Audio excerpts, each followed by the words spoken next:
そして僕は新世界の神となる。やっぱり人間って面白い。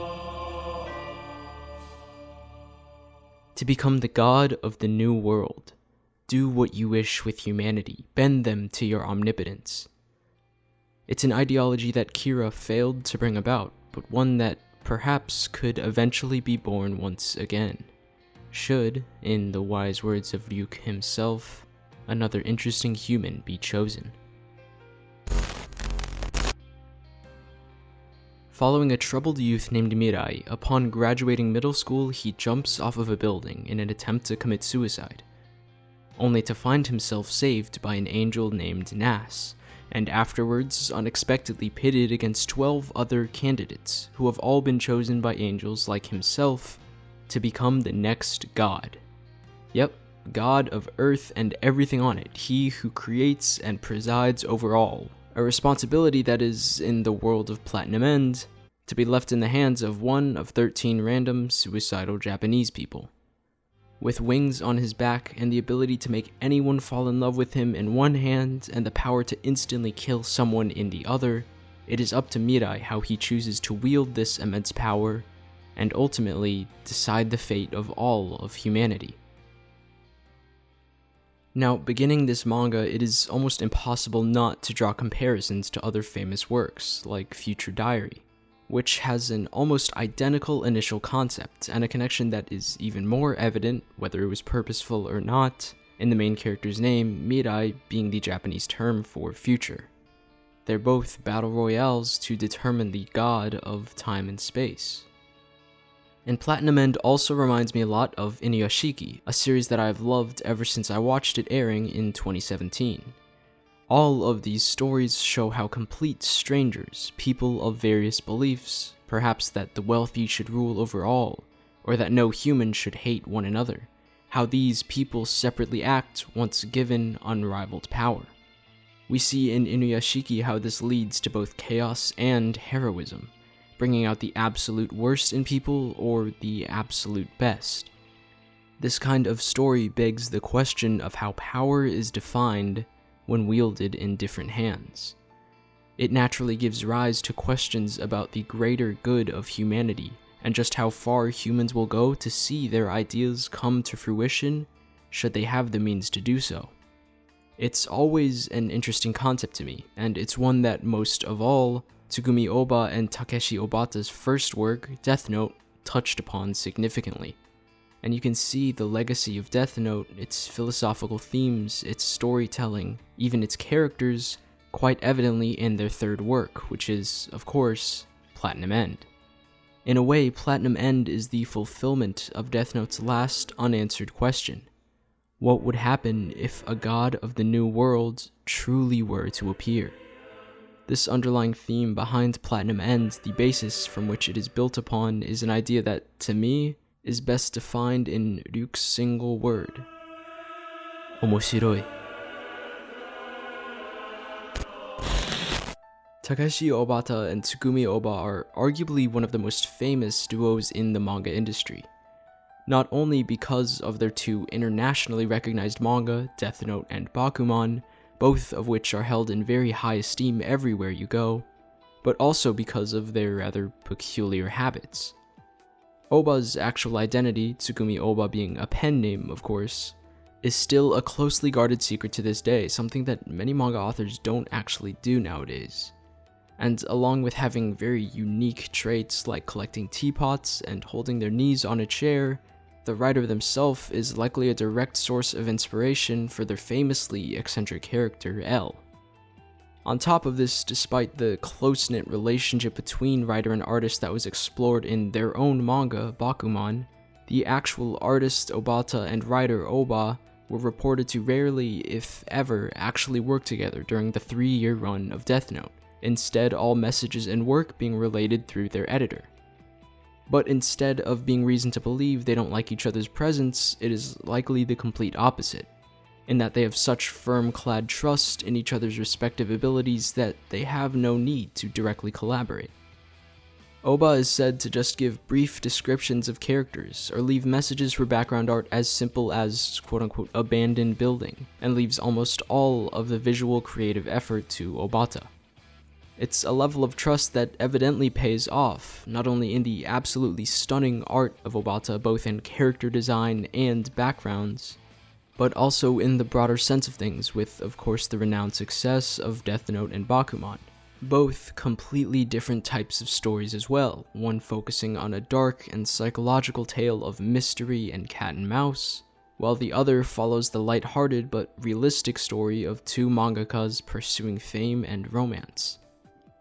Ohba and Obata's decorated track record demonstrates that the duo are capable of stories and art on both ends of the vast spectrum of genres within manga, and thus whatever their next work would be, if one were to come, was highly anticipated regardless of what it was about. And after a 3-year break following Bakuman, the pair once again returned to the pages of Weekly Shonen Jump, introducing the world to their next work, Platinum End. A manga that has, after 58 chapters and approximately 5 years of publication, finally ended this past January and has already given rise to an anime adaptation coming later this year. Death Note became famous for a number of reasons. First, it was one of the best mystery and psychological manga of the time, and of all time frankly, as it is still one of the best to this day in both manga and anime, the latter of which certainly popularized it internationally. It was especially notable as well at the time because such a dark and gritty manga was accepted into Shonen Jump, a feat that the author Ohba themselves could barely believe at the time, as they said it did not fit with Jump. But as a result of being in Weekly Shonen Jump, because Death Note was directed towards a younger audience, for the sake of focusing on pure entertainment, Ohba naturally expected the young to push back on the more meaningful and deep ideologies imposed in the manga. The creator specifically noted some of these ideologies, such as debates about whether light is good or evil, life and death, and the merits of our internet society. And the reason I mention all of these aspects individually, on top of it being a mystery psychological manga, is because all of these are integral parts of Platinum End as well. Granted, the story doesn't just, of course, copy Light Yagami. In fact, the main character is probably the furthest you can ever be from Light. If Light is willing to get his hands dirty for his ultimate purpose to become the god of the new world, Mirai is someone who refuses to kill and take someone's life from them. On top of the fact that he doesn't really want to become god that much.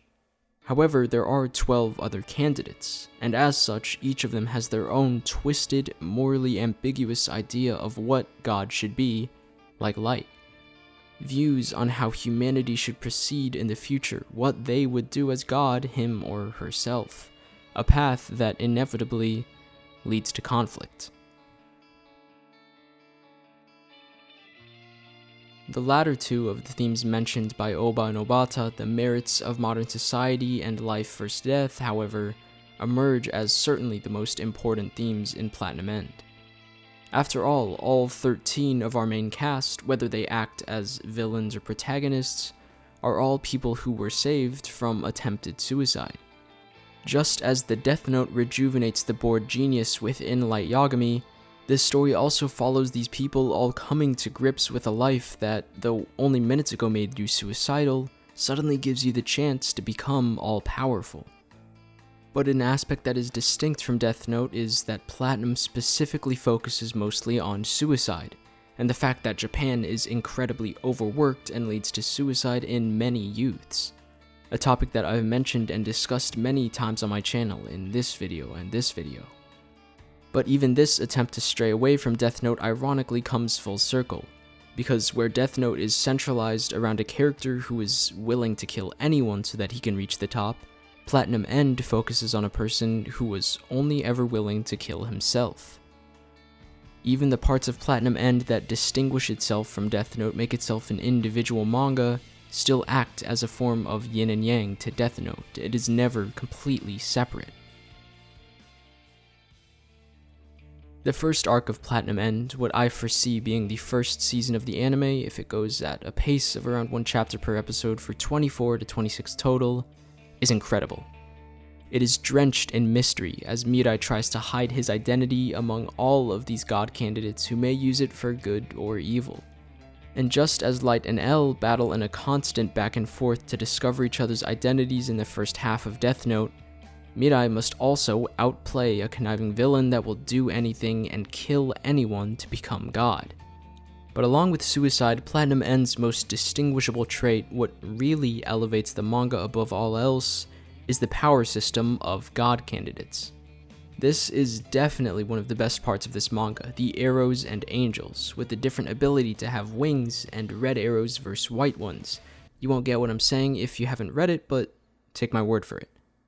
It really stands out and is used in ways that I would expect from the minds behind Death Note, more so than just controlling everyone to fall in love with him or killing any opponents instantly. There are limitations and rules in place that Mirai discover and that he must work around, and that the rest of the candidates must as well.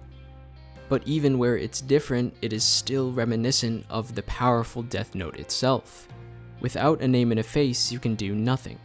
But if you do have both, you can order them to do things before death, or manipulate them in ways that allows for endless creativity with the plot of the story.